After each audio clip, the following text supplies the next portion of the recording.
ছাত্রছাত্রীরা এর মধ্যে আমরা ন্যাশনালিজম ইন ইন্ডিয়া এই চ্যাপ্টারে আমরা অলরেডি 4টা পার্টে আমরা এটা এক্সপ্রেস করেছি। তোমাদের বোঝার সুবিধার জন্য ছোট ছোট করে পার্ট করা হচ্ছে। লাস্ট ক্লাসে আমরা completely civil disobedience movement, causes of the civil disobedience movement, began of the civil disobedience movement, significance of the civil disobedience movement and failure of the civil disobedience movement, আইন অমান্য আন্দোলনের কারণ, আইন অমান্য আন্দোলনের বিস্তার, আইন অমান্য আন্দোলনের গুরুত্ব এবং ব্যর্থতা আমরা একদম স্পেসিফিক আলোচনা করেছি। এটা মোস্ট ইম্পর্টেন্ট কোশ্চেন এই চ্যাপ্টারে, যার কারণে এতটা ডিটেলস আলোচনা করা হয়েছে। এর মধ্যে আইন অমান্য আন্দোলন চলাকালীন সময়ে আমি ডিসকাস করেছিলাম অ্যাকচুয়ালি যেই বিষয়টা, to weaken national movement by divide and rule policy, British government actually declared ill-famed communal award on 16th August 1932। ভারতের জাতীয় আন্দোলনকে দুর্বল করার জন্য ব্রিটিশরা ডিভাইড অ্যান্ড রোল পলিসি, বিভক্ত করে শাসন করার যে নীতি নিয়েছিল, ইতিহাসে সেটা কমনাল অ্যাওয়ার্ড নামে পরিচিত। তো এটা কমনাল অ্যাওয়ার্ডের মূল বিষয় কি ছিল? মূল বিষয় যেটা ছিল actually to provide separate electoral role for Hindus, Muslims, Christians, Europeans and others classes।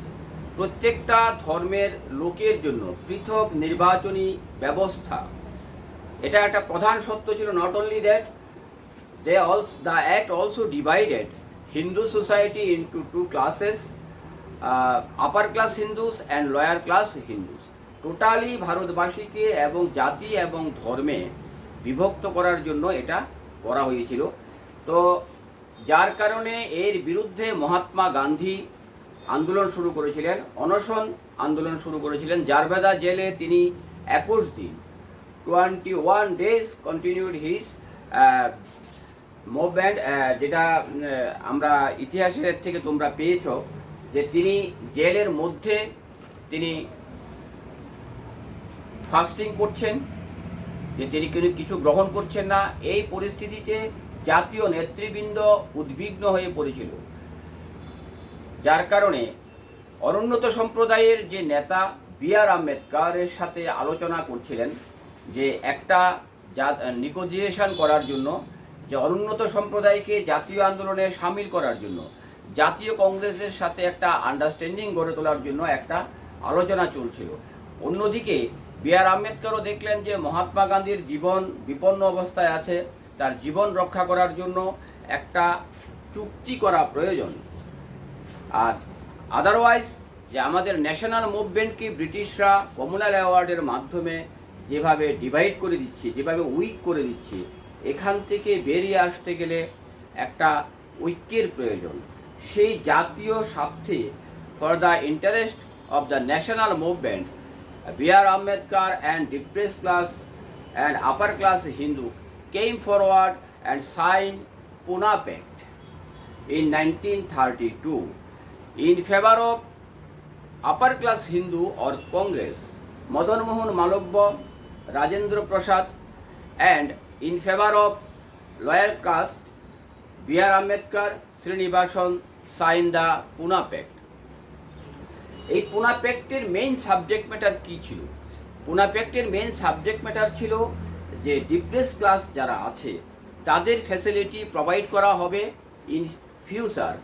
ইন্ডিয়ানরা যখন ইন্ডিপেন্ডেন্ট অ্যাটেইন করবে, আমরা যখন স্বাধীন হব, বাই দ্য কনস্টিটিউশন তাদের সুযোগ সুবিধা দেওয়া হবে এবং তাদের যেভাবে ডিপ্রাইভ করা হয়েছিল সেগুলিকে আস্তে আস্তে করার জন্য, ঠিক করার জন্য আমাদের সংবিধানেই বিধি ব্যবস্থা রাখা হবে। এটা ছিল মূল বিষয়।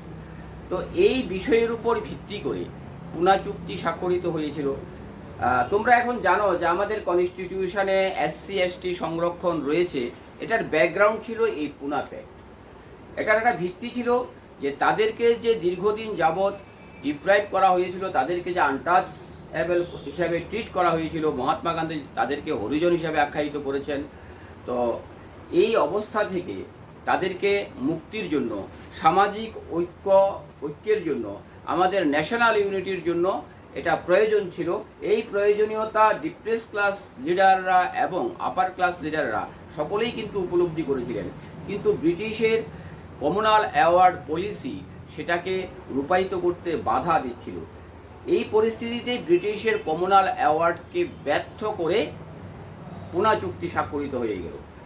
অ্যাজ এ রেজাল্ট ব্রিটিশরা তো প্রোভাইড করেই ছিল ডিপ্রেস ক্লাসের জন্য সেপারেট ইলেকটোরাল পলিসি, কিন্তু সেটা আমাদের কনস্টিটিউশনও কন্টিনিউ করা হয়েছে আফটার ইন্ডিপেন্ডেন্ট ইন 1950। 26 জানুয়ারি আমাদের যে কনস্টিটিউশন চালু হয়েছিল, our constitution came into force on 26 January 1950। That constitution provided SC/ST facilities. The background of this facilities was Poona pact.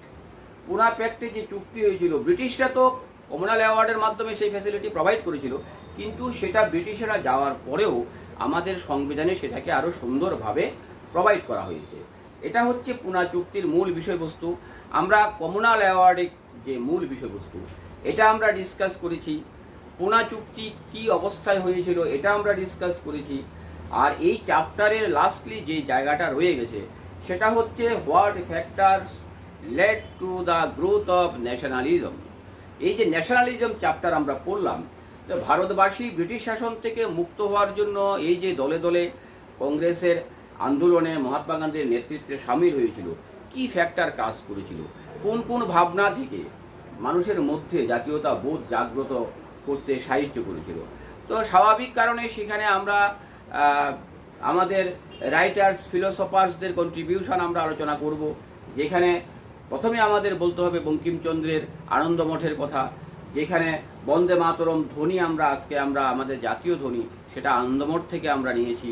Writings of Rabindranath Tagore also inspired, writings of Nazrul also inspired, and religious movement also inspired the people. আমাদের যে সোসাইটিতে যে abuses রয়েছে, আমাদের সামাজিক কুসংস্কার রয়েছে, আমাদের রিলিজিয়াস অ্যাবিউজেস ধর্মীয় কুসংস্কার রয়েছে, এগুলি যতই রিমুভ করা হচ্ছিল, এগুলিকে যতই তুলে দেওয়া হচ্ছিল আন্দোলনের মাধ্যমে, ততই ভারতবাসী ঐক্যবদ্ধ হচ্ছিল, ভারতবাসীর মধ্যে জাতীয় চেতনা, জাতীয় ভাবনা জাগ্রত হচ্ছিল। এছাড়া রয়েছে আর্ট বা প্রিন্টিং, এটা একটা বিরাট ভূমিকা। যখন ব্রিটিশরা তাদের বিরুদ্ধে আন্দোলন করতে দিচ্ছিল না, তাদের বিরুদ্ধে কথা বলতে দিচ্ছিল না, 1919 যে অ্যাক্ট, রাওলাট অ্যাক্ট, যে ব্রিটিশের বিরুদ্ধে কথা বলা যাবে না, কোনো সংবাদপত্রে কিছু লেখা যাবে না, তাদেরকে অ্যারেস্ট করবে, বিনা বিচারে পানিশমেন্ট করে দেবে। তো এই যে অবস্থা, এই অবস্থায় কিন্তু মানুষ কবিতা, নাটক, গল্প, আর্ট, ড্যান্স, তারপরে আমাদের যেটা আমাদের প্রাচীন গান, বিভিন্ন লোকগাথা, এইগুলি কিন্তু কালেক্ট করে মানুষকে শোনানো হতো। এবং যারা শিক্ষিত শ্রেণী ছিল তারা বিভিন্ন সাহিত্যগুলি, নোবেলগুলিকে তারা পাঠ করতো মানুষকে উদ্দীপনা জাগানোর জন্য। তো এগুলি বিশেষ ভূমিকা পালন করেছিল আমাদের ন্যাশনালিজম গ্রোয়ের ক্ষেত্রে ভারতবাসীর মধ্যে। অবনীন্দ্রনাথের যে আর্ট, যে গ্লোয়িং হিজ আর্ট, যে ন্যাশনালিজম অ্যামাং দ্য ইন্ডিয়ানস। তো আমরা দেখেছি অতুল প্রসাদের গান, মায়ের দেওয়া মোটা কাপড় মাথায় তুলে নেড়ে ভাই। এই যে রবীন্দ্রনাথ ঠাকুরের যে কবিতা, বাংলার মাটি বাংলার জল, এই যে কবিতা, যে আমাদের অ্যান্টি পার্টিশন মুভমেন্টে তিনি সেটা করেছিলেন, রাখি বন্ধন উৎসব, এগুলি সব সিম্বলিক। এইগুলির মধ্যে দিয়ে ভারতবাসীর মধ্যে গান, নাটক, উপন্যাস, কবিতা, তারপরে লোকগাথা, সমস্ত কিছু ভারতবাসীকে জাতীয়তাবোধে উদ্বুদ্ধ করতে সাহায্য করেছিল। ইভেন ভারত মাতার ছবি আঁকা হয়েছিল, জাতীয় পতাকার রূপরেখা তৈরি করা হয়েছিল। এগুলি হচ্ছে জাতীয় ঐক্যের প্রতীক। জাতীয় পতাকা মানে তো একটা জাতির পতাকা থাকবে, জাতীয় ঐক্যের উই নিড ইউনিফিকেশন। এগুলি ভারতবাসীর মধ্যে এই বোধ, এই উপলব্ধি জাগ্রত করতে সাহায্য করেছিল। আজও ভারত মাতার ছবি আমাদেরকে গভীরভাবে ইন্সপায়ার করে, যে আমরা এই পতাকা তলে বা এই ছবির কে আমরা আমাদের জাতীয় ঐক্যের প্রতীক হিসাবে আমরা দেখতে পাই। তো এইগুলি আমাদেরকে সামগ্রিকভাবে ভারতবাসীকে ঐক্যবদ্ধ করতে সাহায্য করেছিল। এখন প্রশ্ন হচ্ছে, এই চ্যাপ্টারটা আমরা অনেকগুলি টপিক আলোচনা করেছি, প্রত্যেকটা টপিক মোস্ট ইম্পর্টেন্ট, এটা তোমাদের ক্লাস 10-এর হাইয়েস্ট মার্কও রয়েছে এখানে 9 মার্কস। তো এখান থেকে কি কোশ্চেন হতে পারে? প্রথমত আমরা 1917 সালের যদি কোশ্চেনের কথা বলি, তাহলে গান্ধীর Satyagraha movement, when Gandhi who first organize Satyagraha movement and where, অথবা who first organize Satyagraha movement first in India and where, what was the reasons of the movement, ভারতে প্রথম কে সত্যাগ্রহ আন্দোলনের সূচনা করেছিলেন, তার কারণ কি ছিল, কোথায় সেই সত্যাগ্রহ আন্দোলনের সূচনা হয়েছিল, what were the significance of the movement. এছাড়া এই সময়ে রয়েছে working class movement, Mahatma Gandhi শ্রমিকদের নিয়েও আন্দোলন করেছেন। এটার উপর তোমাদের প্রেজেন্ট যে হিস্টোরি রয়েছে এখানে বিশদভাবে কিছু দেয়নি, তো এখানে কমিউনিস্ট আন্দোলনের উপর দেয়নি। যাই হোক, যেগুলি আছে, তো রাওলাট অ্যাক্ট রয়েছে, রাওলাট অ্যাক্টের প্রভিশনের উপর তোমাদের কোশ্চেন হতে পারে। When Rowlatt act came into force, what were the provisions of the act, এটা হতে পারে রাওলাট অ্যাক্টের শর্তগুলি কী ছিল। আরেকটা যেটা, সেটা হচ্ছে জালিয়ানওয়ালাবাগের হত্যাকাণ্ড কখন কোথায় ঘটেছিল, তার প্রতিক্রিয়া কী ছিল, হোয়েন দ্য ইনসিডেন্ট টোক place and where, what was the reaction of Indians against the incident. এটা হচ্ছে আরেকটা ইম্পর্টেন্ট কোশ্চেন। এছাড়া 5 মার্কসের জন্য যেটা মোস্ট ইম্পর্টেন্ট কোশ্চেন, সেটা হচ্ছে causes of non cooperation and non violence movement. এটা 5 মার্কসের জন্য ইম্পর্টেন্ট। এটার মধ্যে থেকে যদি 3 মার্কসের কোশ্চেন হয়, তাহলে হতে পারে চৌরি চৌরা ইনসিডেন্ট, আদারওয়াইজ হতে পারে why Gandhi withdrawal this movement, এটা 3 মার্কসের হতে পারে। এছাড়া রয়েছে 1923 সালের Swarajya party, who form Swarajya party and when, what were the activities of the Swarajya party, Simon commission when form, next question হতে পারে important question, when commission came in India, why Indian oppose this commission, কেন ভারতীয়রা এই commission বর্জন করেছিল। Next, কংগ্রেসের যে session রয়েছে, ইম্পর্টেন্ট সেশন, একটা সেশন 1907 সালে যেখানে কংগ্রেস স্প্লিট হয়েছিল, একটা সেশন 1916 সালে যেটা সেখানে কংগ্রেস ইউনাইটেড হয়েছিল, লখনৌ প্যাক্ট যেটা মুসলিম লীগের সঙ্গে হয়েছিল। আর একটা ইম্পর্টেন্ট সেশন, সেটা হচ্ছে লাহোর সেশন, যেটা 1929। What were the resolutions of Lahore session taken by the Congress, what was the significance of the Lahore session of INC, কংগ্রেসের লাহোর সেশনের গুরুত্ব কী ছিল, এই সেশনের প্রভিশন কী ছিল, এটা মোস্ট ইম্পর্টেন্ট কোশ্চেন।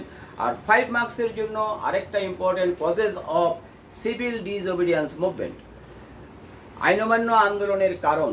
এখান থেকে যদি 3 মার্কসের কোশ্চেন হয়, তাহলে হোয়াই দ্য মুভমেন্ট ফেল, কেন আন্দোলন ব্যর্থ হয়েছিল, what were the significance of the movement, এই আন্দোলনের গুরুত্ব কী ছিল।